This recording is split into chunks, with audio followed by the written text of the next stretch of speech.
Good evening. Chief Executive Carrie Lam says the government is working closely with Singapore to revive the air travel bubble arrangement between the two places. Specifically on facilitating travel on a bilateral basis, that is between Hong Kong and other places, I would say that Singapore is still our priority candidate for consideration.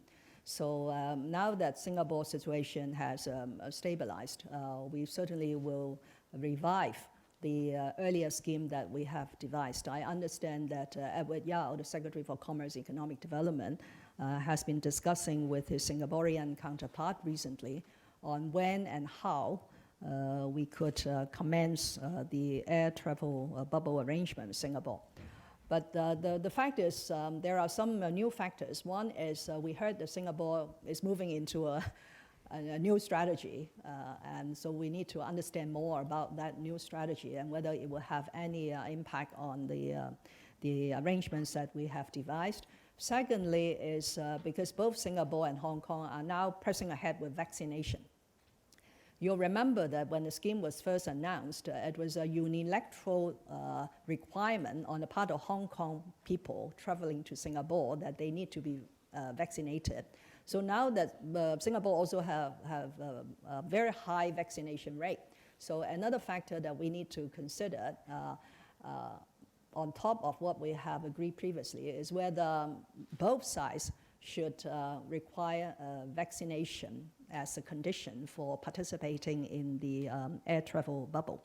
I would say that we accord a lot of importance to having travel resumed with Singapore because we have a lot of contacts. The two governments are very friendly and the situation is very stable on both sides. So this is something that we will be working very closely on.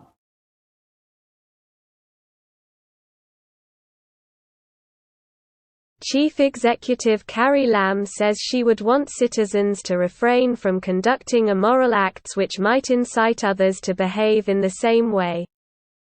Whether a certain act in relation to a violent offense is itself a criminal offense has to be determined in the context of the law. Which piece of legislation we are using to judge that sort of behavior or act. It has also to rely on the evidence and whether it has a motive to do certain things. For example, to continue to incite people to do that sort of violent acts or not. And at the end of the day, it is based on the law, the evidence, and the independent prosecution decision to decide whether a certain act is an offense. If we look at the International Covenant on Civil and Political Rights, individual rights and freedoms could be restrained by law under certain circumstances. And the three sets of circumstances are national security, public health, and moral. So one has to ask yourself whether it fulfills that moral standard for somebody to mourn a person who deliberately attacked and wanted to kill a policeman on duty. I think that's very obvious. You don't need a lot of public education to come to a view. And if that is immoral, then certainly I would want to see Hong Kong people refraining from conducting that sort of immoral acts, which might intentionally or unintentionally have the undesirable impact of inciting more people to do that sort of acts or behaviors.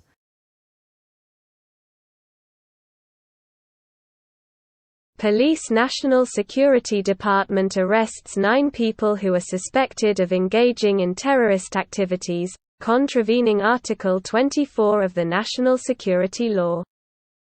The operation that we conducted yesterday is against a gangster inside a homemade laboratory, inside a hostel in the GMC area. They wanted to produce a TATP and they used it to attack some of the public facilities in Hong Kong, including the Cross-Harbour Tunnel, railways, courtrooms, and even they wanted to lay the bomb in the rubbish bin on the street with a view to maximize the damage caused to the society.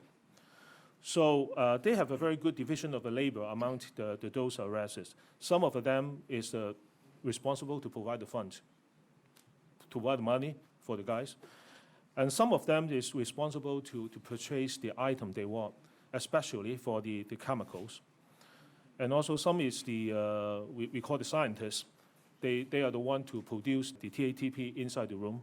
They have already conducted recce, at least 2 courtrooms in Hong Kong. So far, we have arrested 5 males and 4 females for the offense under the Article 24, engaging in the terrorist activities of the national security law of Hong Kong. In our operation, we seize the following items: some of the apparatus and the equipment, which is consistent to be used to produce the TATP, and a trace amount of explosive, and some of the raw material for making the TATP, a numbers of the telephone, the communication device.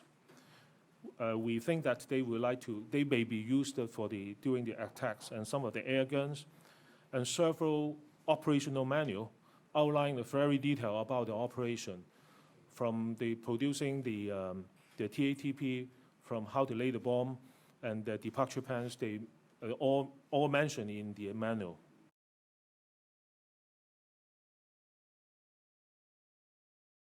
The government will introduce an amendment bill into the Legislative Council to implement tenancy control on subdivided units. As regard to the information we are going to collect in the months and years to come, that will provide us with a basis of the rental information with regard to location, the floor number, the areas or the gross floor area inside the unit, the installation, the orientation, and I must say it's a very complicated issue, and all these information or data have to be analyzed with a reasonable and compatible framework so as to make it useful in determining the kind of reference point for those tenants of those subdivided units. So it's still quite a bit of time and a bit of way we have to go before we can come up with a firm idea as to how and whether we can make good use of it. So it takes a bit of time.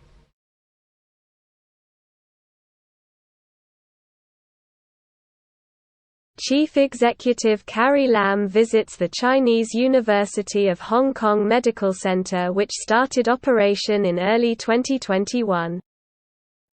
Chief Executive Carrie Lam visited the Chinese University of Hong Kong Medical Center, which started operation early this year. Mrs. Lam toured the main pharmacy, the Sports Medicine and Rehabilitation Center, and hospital wards, and was briefed on the hospital's operation and services. Currently, the medical centre mainly provides outpatient and day services. It also serves as a community vaccination centre. Mrs. Lam thanked the medical centre for supporting the government's vaccination programme. She learnt that it will collaborate with the hospital authority to help handle public hospitals' specialist outpatient new cases and day procedure cases.